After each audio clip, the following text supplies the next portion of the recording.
මැද පෙරදිග සිදුවමින් පවතින ගැටුම අතරතුරදී ඉරානය විසින් ප්‍රබල කෙයිබාර් ෂෙකන් බැලස්ටික් මිසයිලයක් ඊශ්‍රායලයේ ප්‍රධාන නගරයක් වන ටෙල් අවිව් වෙත කෙල්ල කළ බවට ඉරාන මාධ්‍ය වාර්තා කර තිබෙනවා. මේ වන විට සමාජ මාධ්‍යවල ප්‍රචාරය වන වීඩියෝ කිහිපයක් තුලින් මෙම බැලස්ටික් මිසයිලයේ දියත් කරන දර්ශන හුවමාරු වන අතර එමගින් එල්ල කර ඇති ප්‍රහාරයේ සත්‍යතාවය තහවුරු වී තිබෙනවා.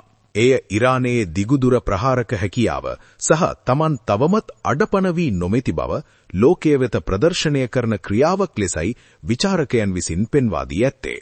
ඊට අමතරව අන්තර්ජාලයේ සංසරණය වන වෙනත් වීඩියෝ දර්ශන කිහිපයකින් දිස්වන්නේ හෝමුස් සමුද්‍ර සංධිය අසල ඉරාන වෙරළ තීරයක සිට එක්සත් ජනපද නාවික හමුදාවේ ගුවන් යාන වාහක නෞකාව වන USS ඒබ්‍රහම් ලින්කන් CVN 42 වෙත නැව්නාශක ක්‍රූස් මිසයිලයක් එල්ල කරන බවට පෙනෙන දර්ශනයි.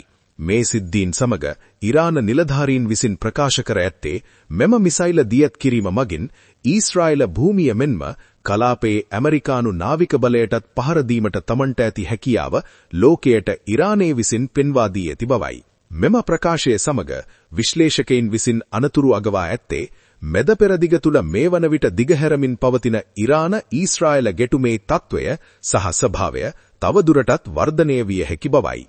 කෙසේ වෙතත් එක්සත් ජනපද හමුදා නිලධාරීන් මෙම ප්‍රකාශ ප්‍රතික්ෂේප කරමින් පවසන්නේ USS ඒබ්‍රහම් ලින්කන් නෞකාවට කිසිදු මිසයිලයකින් පහර දී නොමැති බවයි. එම නිසා මෙම වීඩියෝ දර්ශන සත්‍යද නැද්ද යන්න පිළිබඳ තවමත් ස්ථීර තහවුරු කිරීමක් නොමැති අතර මේ වන විටත් කලාපයේ ආරක්ෂක තත්වය පිළිබඳ ලෝකයේ අවධානය දැඩි ලෙස යොමු වී තිබෙන බවයි සඳහන් කර ඇත්තේ.